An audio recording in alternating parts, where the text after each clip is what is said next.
Like, here's some video from Dom Ferrante, one of our videographers here. You can see I-271, obviously, with some downpours earlier. That spray, you got to really reduce your speed out there as things can get messy quick. So the latest right now, we've cleared out our severe weather across the greater Cleveland area. Ashtabula County getting hit pretty hard right now. We'll deal with that in a second. But our brand new severe thunderstorm warnings are for the southwestern half of the viewing area. We're not done yet. This will be our next round. You can see Mansfield, lots of lightning near Belleville heading up towards Shelby. This is all heading north and east towards the Ashland area. Off towards the north, Cleveland, as I mentioned, we've cleared out. The sun's back out. Medina down towards areas of northern Summit County, but out towards the east, these are the storms that move through. Lots of lightning stretching from Chardon, even a hail core near the Orwell area, now pushing into Rock Creek, eventually hitting Jefferson here shortly. Monster storm out over the lake. Boy, this one's prolific, but thankfully it's out over the lake. Only a problem for boaters. From here on out, we've got more storms in the forecast tonight, and then even more storms tomorrow as a frontal boundary pushes in. We'll detail when this gets out of here and what that does for your forecast. I think you're going to like it. We'll have that coming up. Sarah. Thanks, Matt. We'll talk to you soon. Well, now at 5, an Ohio grand jury will not file charges against the Cleveland Metropolitan Housing Authority police officer who shot and killed 19-year-old Arthur Keith. Keith died in the King Kennedy neighborhood last November. January Keaton joins us live now with the latest details out today. Hi, January. Hi there, Sarah. Yeah, the shooting happened almost 8 months ago, but the emotion was raw as if it happened just yesterday here. The family of Keith gathered today in protest outside of the Cleveland Metropolitan Housing Authority police station, outraged, to say the least, that the officer who shot and killed him will not face charges. Now, CMHA police say 19-year-old Arthur Keith pointed a gun at them when they shot him back in November in the King Kennedy area. But the autopsy showed Keith was shot from behind while the bullet exited his chest. Today, Attorney General Dave Yost announced that the grand jury returned what's called a no bill in the case. And that means no officers will be indicted in the shooting because they didn't find probable cause to believe that a crime was committed. The Keith family is outraged, as I mentioned. They said they were promised a thorough investigation, but that's not what they got. Witnesses that were eyewitnesses literally there on the scene within 20 feet of the incident, and those witnesses were not interviewed. The investigation, as I stated, included reviewing 911 calls, reviewing dispatch calls, radio runs, looking at where the car that Mr. Keith was in, the origin of that, the origin of the handgun that Mr. Keith possessed, and interviewing witnesses. Now, one of those witnesses attended today's protests that the family said didn't get interviewed. He says he did see Officer James Griffith shoot Keith as Keith was running away, and he confirms he was not contacted by police. Yost said in a press conference today that the no bill doesn't diminish the gravity of Keith's death. Now, CMHA released a statement today saying they will release any video that they are in possession in. They just haven't given a time yet. Meantime, the Keith family attorney said their next step is to call on the Department of Justice to do a civil rights investigation on CMHA police. Sarah? Right. January Keaton for us. Thanks so much. Well, now on your feet at 5, some interesting news for Ohioans who've been working from home this year. The state's new budget bill makes some changes to how they're taxed because during the pandemic, the worker and the workplace have been in 2 different locations. In other words, this could potentially take income tax revenue away from cities where businesses are located and give it back to workers or the cities where those workers live. Well, Hewitt breaks it all down. We've got 900 companies. I mean, it's huge. Solon is a city with about 24,000 residents, but about 30,000 people work there. Nestle, has over 3,000, employees. Swagelok, probably the same. So when Mayor Edward Krause saw the new budget, which allows those working from home to file for a refund for their tax withholdings from the cities their companies are located in, he got a little concerned. We're 80% funded by, withholding. So our businesses, it's our bread and butter here. The good news for cities like Solon, Independence, Cleveland, and many others that have a lot of businesses is this doesn't apply to 2020, and it actually may not make sense for everyone working from home. If you work in Solon, but you live in Brecksville, and you've been working at home in Brecksville and Solon have the same tax rates. If you get a refund from Solon, you're just going to have to pay that money to Brecksville. So basically, if you used to commute into work, like an office building, your employer withheld taxes to pay the city in which that office was located. But if you're now working from home and where you live has a smaller municipal tax rate than where your office is located, then it makes sense to file for this refund when you file for your taxes. So every taxpayer will be a little bit different depending on where they live and where they work and what those tax rates are. Some cities are going to have to, readjust their hiring, readjust what they're spending. Kraus says they're still worried because they're not exactly sure how much money each city could lose and are trying to prepare for what could be a drastic drop. I'll have to question, how much you're going to be able to afford, doing new roads, fixing sewers. If we lose an employee, someone retires, I'm just not filling the position because I just don't know what the future holds. Will Ewick, 3 News. Well, back downtown, there is a new ride in town. In addition to e-scooters, there are now e-bikes available in the CLE. Lime launched its bike program over the weekend. And Austin Love joins us live outside now with details on how you can catch a ride. Hi, Austin. Yeah, hey, Sarah. It seems to be there's such a love-hate relationship with these e-scooters, but no matter if you love them or you hate them, the reality is that there's a new mode of transportation brought to the forest. This is the Lime e-bike, and much like its scooter counterpart, it is also electric. Although you do need to pedal it, the motor is more there to make the pedaling a little bit easier for you, especially if you're going up a hill or something like that. But now Lime just got the approval to add these in downtown. Currently, there are 50 bikes that you can find, although they do expect to add more. It works just like the scooters. Simply download their app, find a vehicle, scan the QR code, and then you can get riding. While there has been a little bit of pushback on these e-scooters in the past, many downtown residents find them to be really convenient and a mode of transportation that makes the city more accessible. Anything that helps this downtown be more fun, more accessible, allow people to get around from point A to point B, I think is good. But I think it's fun. I think it keeps downtown fun, allows us to do more things because it expands my ability to go anywhere as a downtown resident.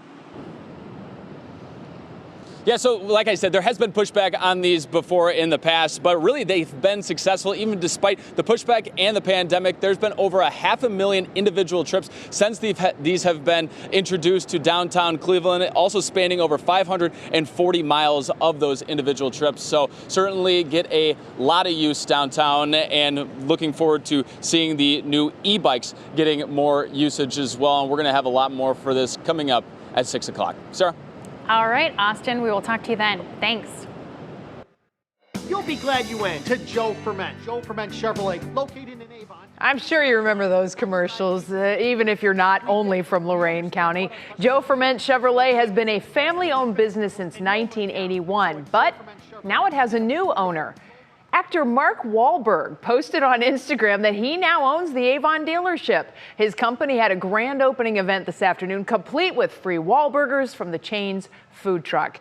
There will be giveaways today and tomorrow from 10 to 2. So they've already done today's. You can hit up tomorrow's. He owns 5 dealerships in Ohio, and all of them are currently hiring. Now, I got to be honest, when Wahlburgers came in, I was like, oh, okay, that's kind of nice. I had no idea this car dealership thing was happening. These Wahlbergs are involved in all sorts of businesses, I guess. They're just entrepreneurial types. Does this mean they're going to be moving here? Like, are we expecting them to take up residence? Into him every now and then? That would be interesting. Marky Mark on the streets of the CLE. That could happen. Oh my gosh. 1993 Betsy Kling is very excited about that for sure. All right, just ahead, a first look at a new facility in the Flats. Brandon Simmons tells us all about the Cleveland Platform Tennis Foundation. Yes, it's different, and it's made perfect for any kind of weather.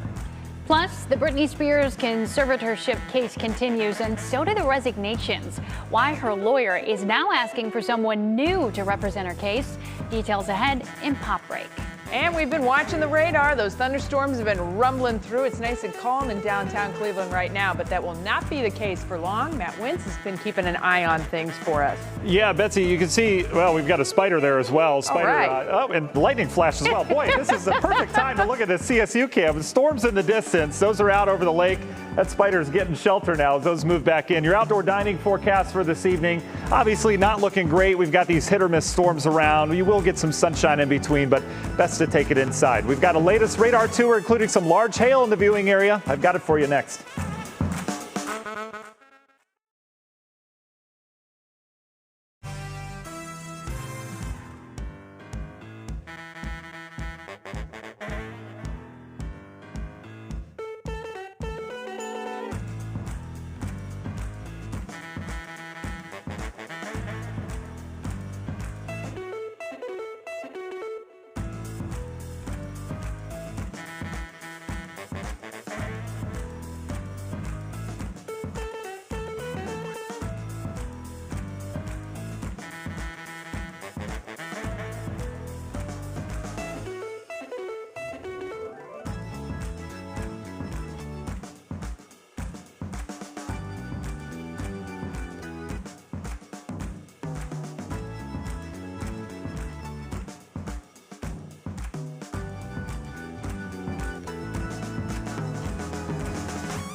It's like it's the apocalypse.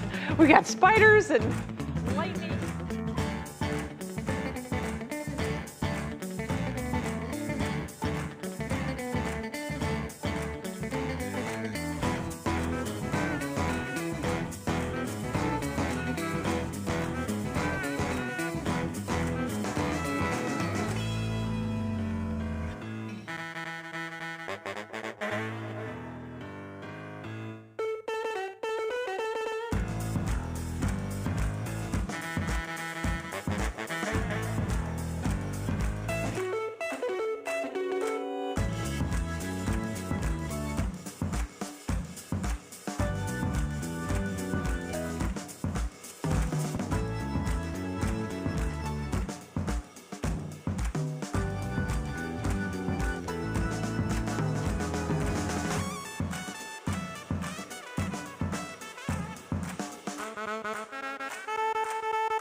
Wait till you see this. This is kind of cool stuff. Construction on a new sports complex is underway right here in Cleveland, and it is for everyone. But it's going to focus on a sport that not many have tried, platform tennis. It's different. Brandon Simmons gives us a first look at the new facility and the game that fans are calling addictive. We find the Flats to be an ideal location to put this facility. That facility is the Flats Platform Tennis Center. Platform, or paddle tennis, was invented back in 1928 and is played on a smaller raised court enclosed in a wire cage that's in play. Singles or doubles can team up, keeping score just as you would in tennis. It is to grow the game that we all love and to make it more accessible to more potential players. The Platform Tennis Foundation hopes to double the estimated 800 local players by building closer to downtown, right next to Merwin's Wharf on the grounds of the Cleveland Rowing Foundation. The center will have 4 outdoor courts for public use. Platform tennis courts are scarce, especially those open to everyone. Anybody with any kind of racket background comes very natural to the game and becomes addicted like the rest of us are. And platform tennis is an all-weather sport with a heating element underneath the court floor to keep the playing surface warm. A warming hut will also help with some of those colder months. Because you're moving around so much, you stay warm enough, even if it's 15 or 20 degrees out. Making it the perfect sport for Northeast Ohio year-round. I'm Brandon Simmons, 3 News. Well, that warming center that Brandon mentioned is also going to have another use. It will double as a classroom for the foundation's mentoring program that exposes middle and high school students to the game, along with providing coaching and life skills. Now, the goal is to open the flats for platform tennis center this fall. So, you know, it's kind of like volleyball meets pickleball meets tennis. It's a little hybrid kind of a sport. It looks like fun, whatever it is. And I think a lot of people, you're going to go with a group and test it out and see what it's like. And, you know, it's just fun to have a new destination to try something like this. It is. We have the Velodrome here in Cleveland. We're going to have the little platform tennis. We have bocce courts. We have axe throwing. We have all this stuff to do. All the obscure sports you can get into, right? So if the kids say, I'm bored, here's the list. Let's go figure something out all to do. All seasons, too. Yeah, totally. It's good stuff. Today, though, you know, I got to ask Matt, I wonder if that outdoor platform tennis court would be good for the rain. Obviously, the Lightning, they wouldn't be able to play, but you can play that in the rain. Most sports are a lot more fun if you have rain, Betsy. You forgot to add to the list. We've got ping pong in our basement at home, so people can come play. Oh, just kidding. Right next to the green screen? Right, it's on my wish list. I keep asking for it. It's not happening, so we'll see. But anyway, I'm trying to transition to weather. I'm trying to think. We haven't had any ping pong ball-sized hail or anything like that, so I can't really make that toss. But still some decent storms across Northeast Ohio, and you know, outdoor sports or not, you might want to keep things inside. Reason why we've got some electricity with these storms today. Lots of lightning. We've had some hail. We've had gusty winds in pockets. That's the part we have to watch. Some of these storms, you get enough downward motion. You get some very strong winds in a hurry, even if you don't see them coming. But the big picture look, we had widespread storms today as expected. We've got a nice break in the center half of our viewing area right now. Round one, we'll call it, is now pushing out over the lake, Ashtabula County, Lake County getting some of that. And then we've got round two moving in here. We'll watch this cluster meander its way. Some of the air is kind of worked over, but we do have severe thunderstorm warnings with those storms down towards the south and the west. So let's take a tour. Biggest storms right now, I think, in the viewing area out in Ashtabula County. We've got a good core of hail heading right into Jefferson along Route 46 right now. Lots of lightning with that. Another pocket of lightning just north of Andover now, heading towards the Pierpont area, eventually out into Crawford County in Pennsylvania. But this storm is packing a punch right now. Heavy rain on top of that's going to cause some quick flooding. Another storm kind of meanders its way off towards the west, just south and along Route 20, heading through Lake County, Perry, eventually getting into Madison, Geneva on the lake. A lot of wineries up in that area. Obviously, if you have outdoor plans or you're outdoors right now, perhaps watching on the TV, a lot of wineries. Have 3 News. Hi, everybody. Take another sip, headed inside, because we've got more storms moving in. These are the severe storms issued by the National Weather Service right now, heading into Ashland County. Have seen some pockets of stronger winds. We also do have some little hail falling in chunks in this. We've had a pocket off towards the north, another one down towards the south. That will push through Ashland County. We'll keep our eye on it. And if you're anywhere along the lakeshore right now, this storm is producing some lightning, some 200 strikes in the last 15 minutes or so. It's staying offshore now. We'll have to watch how the boundaries fluctuate. This may end up clipping Lake County later, so we'll keep an eye on that. We'll continue to keep you updated on the social media side of things as well. Big picture, we're not done here. I think once the sun goes down, we'll lose a lot of this activity. That's the good news, but we've got a day full of storms tomorrow as well as this frontal boundary continues to sink south. More of the same tomorrow. You can see Elsa down towards the south. Tropical storm made landfall earlier this afternoon. Lots of flooding rain on the eastern side of this. Other than that, it's just going to be a rainfall issue for the Carolinas. It will miss Ohio completely as this frontal boundary kind of ushers it off towards the east.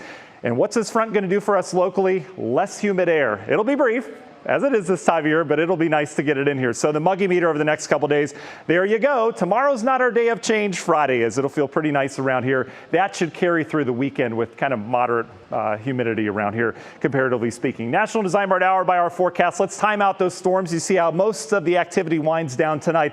Tomorrow morning, we're going to have a pretty cloudy start with all the rain that we've had, likely some fog and haze. Storms get going again around the noon hour. They'll continue off and on through tomorrow evening. And by Friday, we do have some lingering showers, and eventually we'll start to clear things out later in the day. Union Home Mortgage 7-day forecast looks like this. 82 tomorrow, storms, cooler and more refreshing on Friday. We're back to the warmth this weekend. Nothing like what we've seen the last couple days with the 90s, but you see those storm chances come back into the forecast starting Sunday. So if you have weekend plans at this point, Saturday looks good, Sunday, not so much. Sarah? Watching those pop-ups. All right. Thanks, Matt. Next up on What's New, tennis pro Naomi Osaka gets personal in a new docuseries. We'll have a sneak peek ahead in Pop Break. And a giggly greeting. Wait until you hear the adorable moment a toddler welcomed her military dad home. It's coming up in our Worth a Watch. It is just so sweet.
Some sad news now from the entertainment world. The actor and filmmaker Robert Downey Sr. has died. His son, Robert Downey Jr., posted on Instagram that his dad died in his sleep Tuesday after years of battling Parkinson's. He said Downey Sr. remained optimistic throughout his battle, calling him the true maverick of filmmaking. Robert Downey Sr. just turned 85 on June 24th. Kiara Cotton has the rest of today's entertainment news in Pop Break.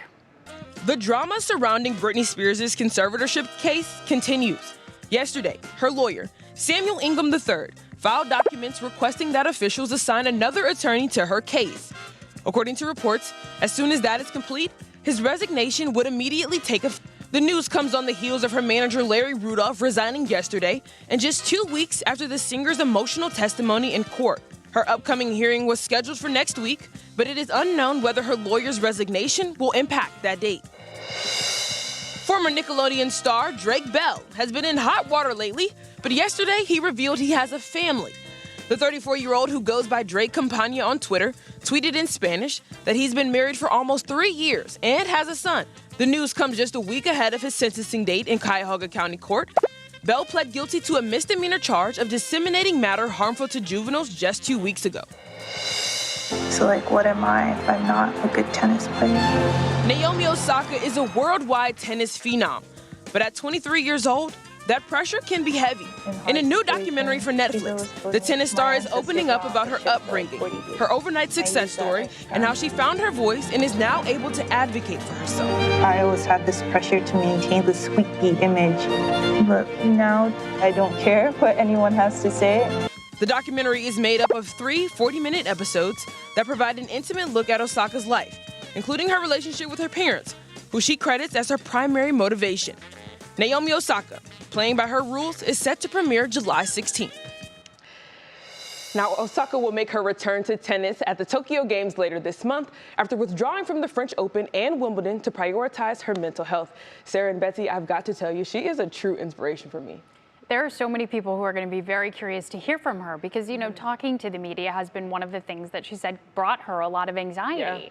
So to hear in her own words, again, that's going to be really fascinating. Yeah, she's felt so much pressure since starting out so young, and she kind of did success overnight, so we'll see. Right, so hopefully everything's going to even out for her and everybody will kind of chill out on the whole judgment thing. That might be a little bit of a right. Back off a little. That's it. Back off. All right. Thanks so much, Sara. Wait, you got to see this. Okay, it's time for our Worth the Watch. One toddler had quite the welcome home to her military dad. Listen to this. Oh my goodness, I can't.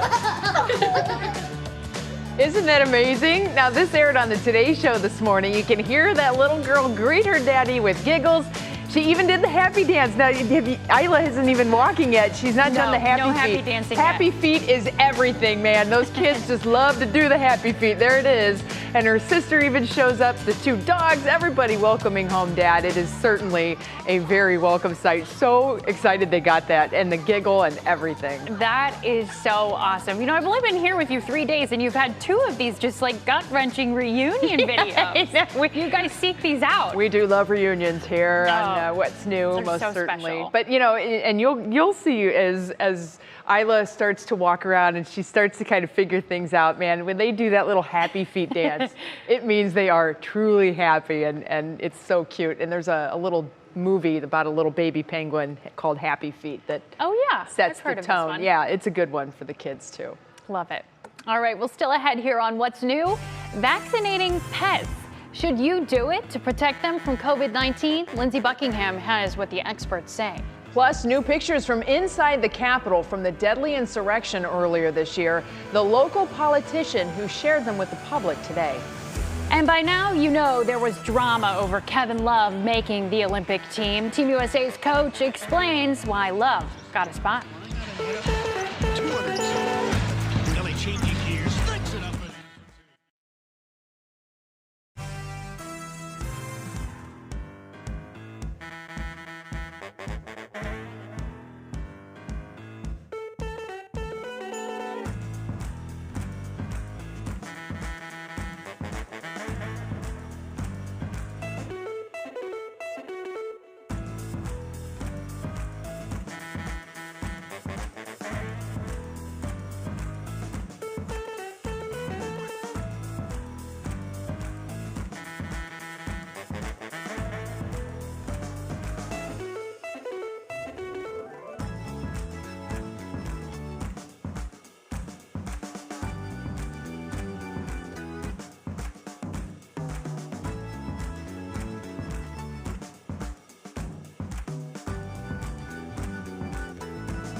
And now, live from WKYC Studios, this is What's New.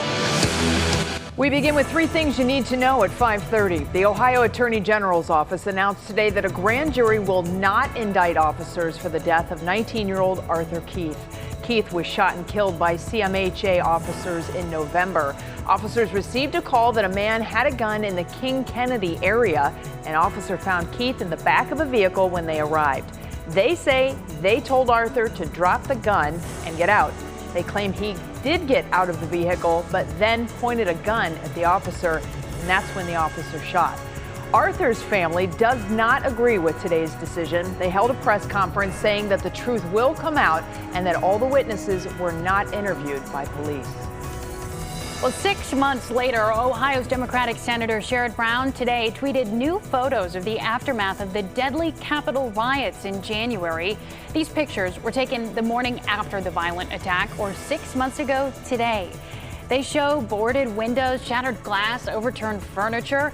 To date, 549 people have been charged in the attack. Rioters attempted to stop the certification of electoral college votes that declared Joe Biden president.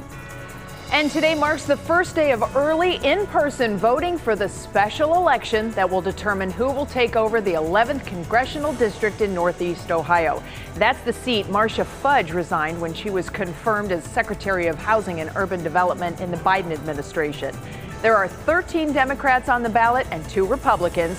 Voting continues until Election Day on November 2nd. And with that, everybody, we say welcome back to What's New here at 5:30. Thank you so much for staying with us. I'm Betsy Kling alongside Sara Shookman. Jay is off this week. Hope you are having a good Wednesday, Northeast Ohio. We're halfway through the work week. It has been sticky. Now it has been wet, probably where you are. We're experiencing some storms. It was raining quite a good bit out here, and now it's sunny again. It is downtown, but there are some storms lurking. Matt will be along in just a few minutes to give us the latest on all of that. Well, let's get to our top talker now. Several zoos are planning to vaccinate animals against COVID-19, including in Cleveland and in Akron. It now has pet owners wondering, too, should they be worried about COVID? Our Lindsay Buckingham talked to a local veterinarian who had some answers.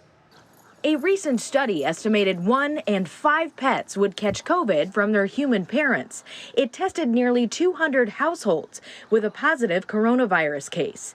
But local experts say the figure may be a little high. So they could become infected and get over it really quickly, or they may just come in contact with it and develop antibodies against it. Here at Lakewood Dog Park, pet owners say COVID and their furry friends aren't even on their radar. No, that hasn't really crossed our mind or my husband's. As far as we are concerned with the pet, we've always assumed they're safe. They are naturally immune. As a pet owner, have you even been thinking about COVID and your pet? No. And if your pet does get COVID, Quinn says symptoms aren't even that common, and the virus will pass quickly. So far, no evidence that your pet can give you the virus either. Fortunately for our cats and dogs, they don't seem to really get sick, right? There may be a very mild signs, which some people question, is it even related to COVID? Or typically we see no signs. So we do not have evidence that transmission from cats or dogs to people is happening. O'Quinn says a COVID vaccine for pets is possible in the future, but would owners be up for it? I would not be opposed to getting the vaccine. And if you're positive and you're worried about passing it to your pets, experts say treat your pet as you would a human. Mask up, wash your hands, and don't let them sleep in your bed. For 3 News, I'm Lindsay Buckingham. Now, while there is no evidence right now of pets passing the virus back to humans, researchers say different mutations could change that, and all people can do is help to stop the spread here. It does make me curious why zoos are interested in doing this, but you do look at the number of animals they have in close proximity to each other and to humans, of course, because there are so many people as things are back open now. I mean, I know the Cleveland Zoo has been super busy. And, you know, every animal is a little different from the other. Minks were especially susceptible to the COVID virus, to coronavirus. So interesting. Not only did they get sick, but then they were able to transmit it to humans. So mink population was especially, you know, impacted. Yeah. But then there's other cousins of the mink that weren't impacted as much. So I think it's one of those, you know, better safe than sorry kind of scenarios. Yeah, absolutely. And it does sound like for the most part our home pets here in Northeast Ohio are pretty safe. Yep, and good luck keeping them out of your bed. That is always a challenge. That's challenge easier for said us. than done. Still ahead, the Team USA track roster is in, but the fastest woman in America isn't on it.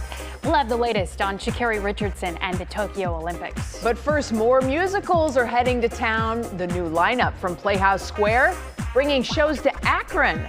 That's ahead in Clicking in Cleveland. And of course, Matt's going to give us an update on that weather that's going on out there. Yeah, musical weather this afternoon. All percussion, though, with the showers and thunderstorms. Live look, our CSU cam facing out over the lake. That's where our electric storm is. Wow, lots of lightning, about 150 strikes the last 15 minutes with that one there. Severe storms continue to move through Ashland County, Richland County. You're in the clear now. Watching other activity out towards Ashtabula, some big storms out there. We'll take you through this, but more importantly, we've got some good news to share with you in the forecast. It's in the 7-day. We'll bring it to you next.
So have you ever been in a room where people are texting each other across the room and they're talking about the same thing? This is what we do here in the studio. I have a radar, Matt has a radar, the other Matt has a radar, and we're talking about the storms and we're all looking at our phones and the radar about what's going on. Matt, some of these storms still have quite a bit of punch. Yeah, for sure. And that's why I'm really glad to be back in the studio, because my wife does not put up with this, Betsy. She doesn't care. She doesn't know what any of these big terms mean. Matt Sanders and I were just talking here in the Weather Center about that storm out in Ashtabula County. It's got a good hail core. We were talking about the storm heading into Lorain County. So still, as you mentioned, some active weather across Northeast Ohio, all being fed on the heat and humidity. Boy, was it another steamy day before these storms hit. High temperatures today officially in the books, 91 at Cleveland. Akron, Canton just shy of 90. We had a convective temperature. That's the temperature at which the air all of a sudden goes boop up into the atmosphere and those clouds really start to rise. It was 81 degrees today. And so once we hit 81, those cumulus clouds started to grow. A lot of us had a little bit of time after that to heat up, but bottom line, another hot day across the area. So here's where we stand right now. Kind of two waves of activity that we've had. We had the first wave that started in Mansfield this afternoon, now out towards Ashtabula. Wave 2, you can see this little wave of energy coming in. If you've had rain already, which many of you have, you're likely going to see another round as this second little line starts to congeal and head head east throughout the viewing area this evening. I do think we lose a lot of that steam after sunset, but I do also think that those storms will keep going after sunset, just not as prolific. So let's start out towards the northeastern half of the viewing area. This storm has been intense. Weather Service didn't warn this one, but I would consider this a severe thunderstorm as it continues to push now north through Ashtabula County from the Plymouth area up towards Ashtabula, Kingsville, Conneaut about to get hit.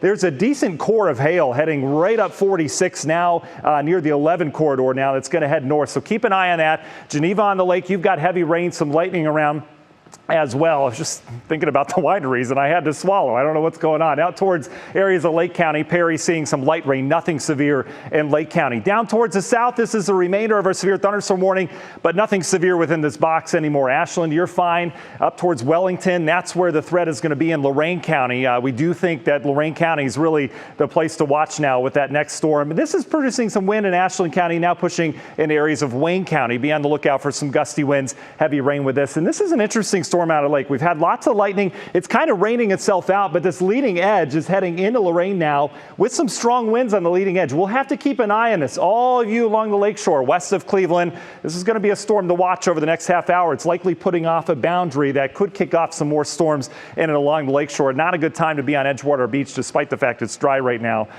Just not a good day for that, right? It was earlier, not now. More activity out towards the west. This will start to fade. We'll watch a line later on tonight. Again, we'll keep an eye on this activity over the next couple hours, all focused along a frontal boundary. You can see the remnants of Elsa down to the south. Still a tropical storm packing some winds. That will miss us, though. What won't miss us will be this deep tropical moisture once again tomorrow. But then things change. This frontal boundary is a demarcation line of change, right? We've got the thick humidity where we are. You get north and west of that. You often don't get these refreshing air masses this time of year, but we can do a little bit better than this, right? Muggy meter over the next couple days. Thursday, we'll start with humidity tomorrow. It'll start to drop as we get in the afternoon and evening. By Friday, we're sitting pretty, and we stay there throughout the weekend. Then we're back to this pattern again. This will be the third round of this pattern here as we get on into next week. Let's time out the storms. Your National Design Martin hour by our forecasts. Models indicating a lot of that fades after sunset. I would agree, but I do think we'll watch that line move from west to east. Then we can watch it fade. Tomorrow morning, likely some fog, some haze. It's going to be murky and thick tomorrow morning. Temperatures in the low 70s by midday tomorrow as that frontal boundary comes in. I don't think we need as much heat to produce those storms tomorrow, so that frontal boundary should provide plenty of lift. I think we get going a little bit earlier tomorrow, maybe some morning storms as well. By afternoon, we'll be watching that front clear the area, and then we lead to cooler, refreshing Friday, right? But still some leftover showers, especially earlier in the day. If you have plans later in the day on Friday, looking A-OK. That's when it'll be better. So in terms of rainfall chances, this is what the map will look like tomorrow. Good coverage. Friday, we're saying goodbye to the showers. Saturday looks great at this point. Rain will be just down to the south. You just never say goodbye to the shower and thunderstorm chances this time of year. It's just too humid. Union Home Mortgage 7-day forecast. 82 scattered storms tomorrow. We'll put lingering clouds with ISO showers early on Friday. Saturday looks great. Sunday we bring storms back into the picture, and we continue that all into next week as we have, more storms in the forecast and more heat. It's July. Betsy? We are definitely keeping an eye on it. All right, Matt, thanks so much. Sarah? Well, it's time now to see what is hot and clicking in Cleveland. And for that, as always, we bring in our digital anchor, Stephanie Haney. Hi, Stephanie. Hi, Sarah. We have quite the variety for you today in what is clicking in Cleveland. This first one is interesting from a legal perspective. Cleveland mayoral candidate Dennis Kucinich will stop using this bloody script Cleveland sign in campaign materials. Destination Cleveland sent the campaign a letter saying it had to stop because they have the sign trademarked. Now, Kucinich's campaign disagrees on that legal point, which, as a lawyer, I have to say the campaign definitely has a case to be made there. But the campaign says it was done using it anyway, that the altered image had made its point about the, quote, horrific number of shootings and related violent crime in our community, and the campaign did not admit any wrongdoing, but they won't be using it anymore.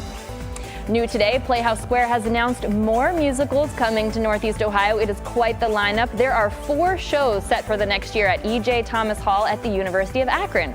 Sarah Bareilles' hit adapted musical Waitress comes in October, followed by Anastasia on November 30th and December 1st. 2022 opens with Tony Award-winning Hairspray in April, and Charlie and the Chocolate Factory is coming in May. Season tickets will go on sale July 28th, and we are waiting to hear on individual tickets. And this one has been a source of controversy. Why the Cavaliers' Kevin Love is on Team USA. The coach for the men's basketball team is clearing that up today. Greg Popovich acknowledged today that he didn't have a great season, sure, but Love has been to the Olympics before, and that counts for something. And he can rebound, and he can shoot threes. Now, this reminds me of one of my favorite quotes, Sara and Betsy. Don't ask for directions from someone who hasn't been where you're going. Team USA obviously putting a big premium on experience here. Kevin Love's been there, and they are going for their 4th consecutive gold, so we'll see what happens. It's a clever one, but boy, I got to tell you, Cleveland's paying him a lot of money to take a very big risk. That's true. That's true, and Team USA is usually like the by far beyond favorite when it comes to basketball. So yeah, 4th consecutive gold, but did they need Kevin to get there? That's a good question. Also, though, this is a bit of a redemption run for Kevin because reportedly he was invited in 2016, but he opted out to rest. So he's had a lot of rest. So we'll see how that goes. Now he'll get a little playing. So we won't need it anymore. All right. Thanks so Stephanie. much, Steph. Well, next up for us, we are talking Tokyo. An update on U.S. sprinter Sha'Carri Richardson and her status in participating at the Games. Plus, they're more than athletes. Meet the members of the Olympic team that are not only tops in their events, but also gifted musicians. And then pushing on through grief. You have to keep going, and you can't give up. How this father and widower stunned not only the judges on America's Got Talent, but all of America last night with his vulnerability. That's ahead in Show Us Something Good. And as we head to break, we want to introduce you to Ralph the rooster. One of our viewers rescued him while kayaking on the river last night. Ralph was balancing on a plank of wood filled with nails. Poor little dude. Hannah paddled over and Ralph hopped right in her kayak. So she took him home and now is searching for his owners. We'll try and get you connected if you know who Ralph is.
Welcome back. This Wednesday, we are now only 16 days away from the start of the Tokyo Olympics, and the fastest woman in America is out. Sha'Carri Richardson will not run in the games. U.S. track and field left her off its Olympic roster. Richardson won the 100-meter race at the Olympic trials in Oregon, as you see here, but she also tested positive for marijuana. Now, while it's legal in the state, its use is against team rules, landing her a 30-day suspension. U.S. track and field said changing any policies after the competition and just weeks before the Summer Games would be harmful to the integrity of Olympic trials. So much going on with that. Well, you know, we get little snapshots of these athletes with every event that they run and, you know, all the different heats and all of that stuff. But a lot of these athletes are more than just athletes. In fact, one gold medal winning swimmer can play piano quite well. It is amazing they have time to learn anything else, but here we go. A silver medalist fencer found himself and taught himself a way to play the guitar. Here, we're going to check out Team USA's hidden musical talents. And it's Marcialis. What a comeback. When I took the year off of the Olympics, my parents wanted me to do something to like work my mind. And I was like, all right, well, I'll pick up guitar, I guess.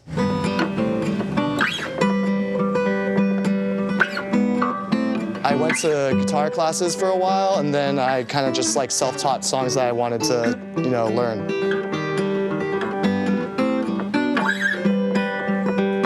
Yeah. I started playing the piano when I was 7 years old. I like playing. I think it's a good stress reliever. Right now, Lily King has the lead, and she's gonna win it. She did it! Growing up in Hawaii, in school, you actually are required to learn how to play the ukulele. If we were to bring an ukulele out, could you play us something? Oh, dear God, don't you do this to me.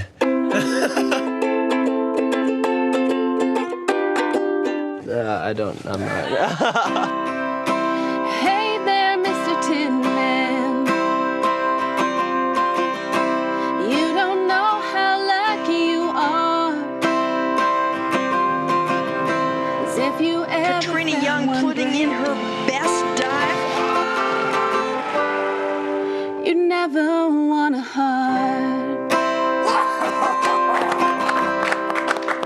Wow! Why haven't you been on The Voice yet? I've thought about it. I'm kind of busy training for the Olympics.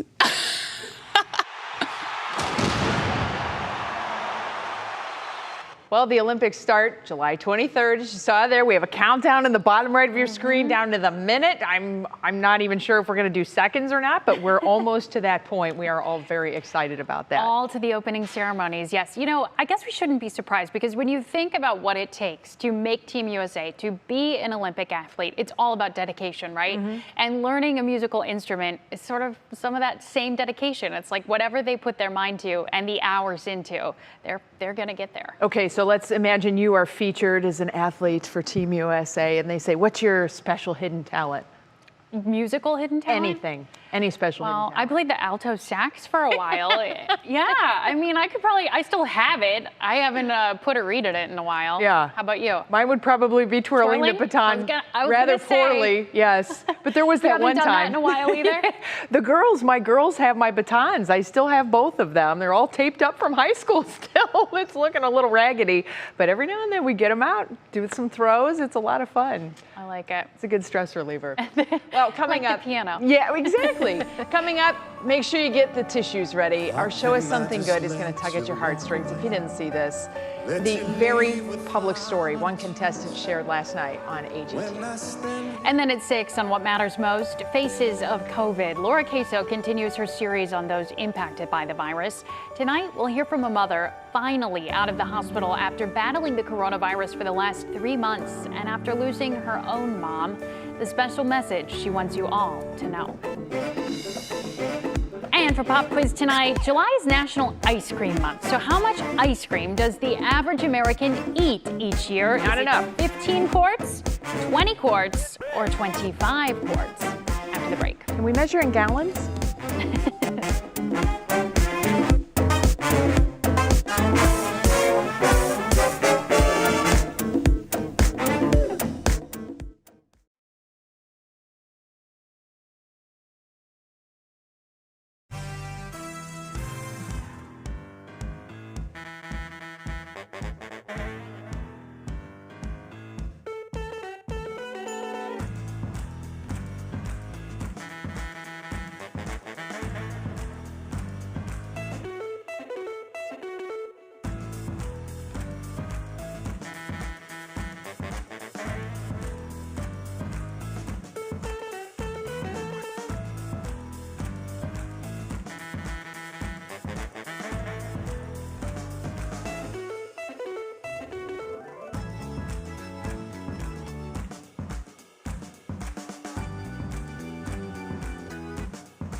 Before the break, we asked you how much ice cream the average American eats each year. Betsy, you have a guess here? Gallons. I'm just going to go with gallons. Gallons, not quarts. All right. Well, the answer is 20 quarts. But I will agree that is much less than the Shookman family is eating.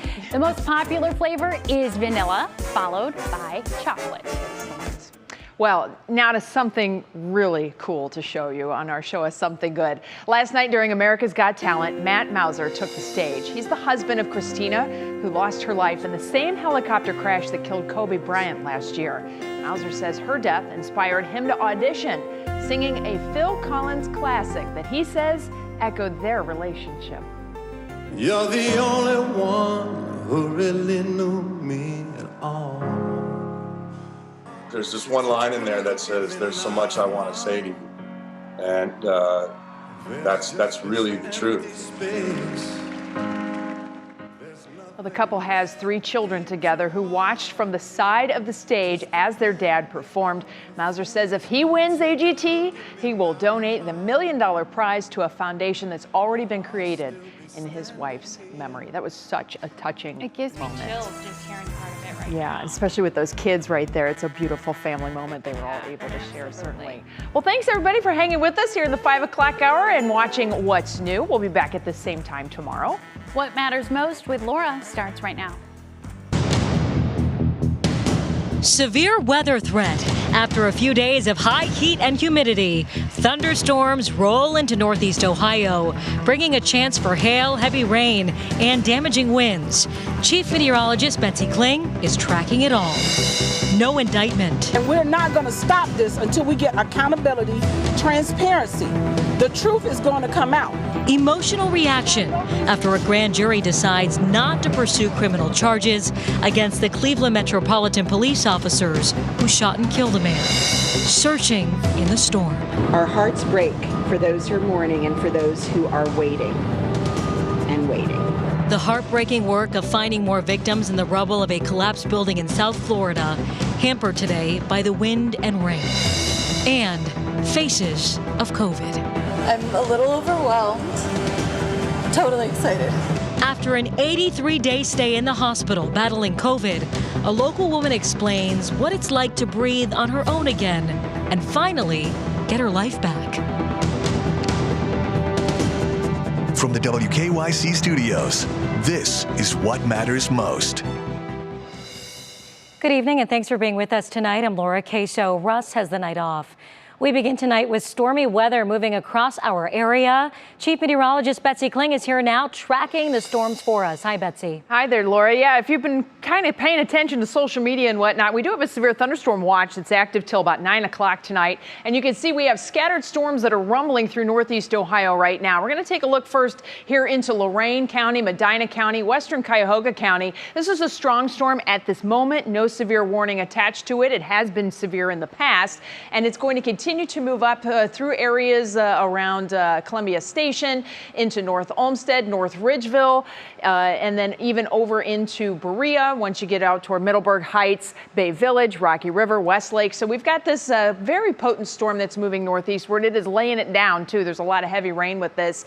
Down into the Litchfield area, we've got another little area where it's a strong storm that's headed up toward the Valley City folks there in northern sections of Medina County. Farther south, though, there's this little shower that is moving through portions of Worcester. This has got some heavy rain in it. This is coming out of Ashland County, so moving through portions of Wayne County at this hour. And then out to the east, we've been dealing with some more of these scattered showers and storms, too, specifically out toward Ashtabula County, where we've had these very strong storms that have been moving through. There you see it moving through Ashtabula, Conneaut, Pierpont. That continues out toward the Erie area. We go through the rest of the evening. We will continue to have these scattered storms hanging around. We'll stop the clock here at 8 o'clock. You can see we're still dealing with scattered storms in northeast Ohio. The potential for severe weather continues.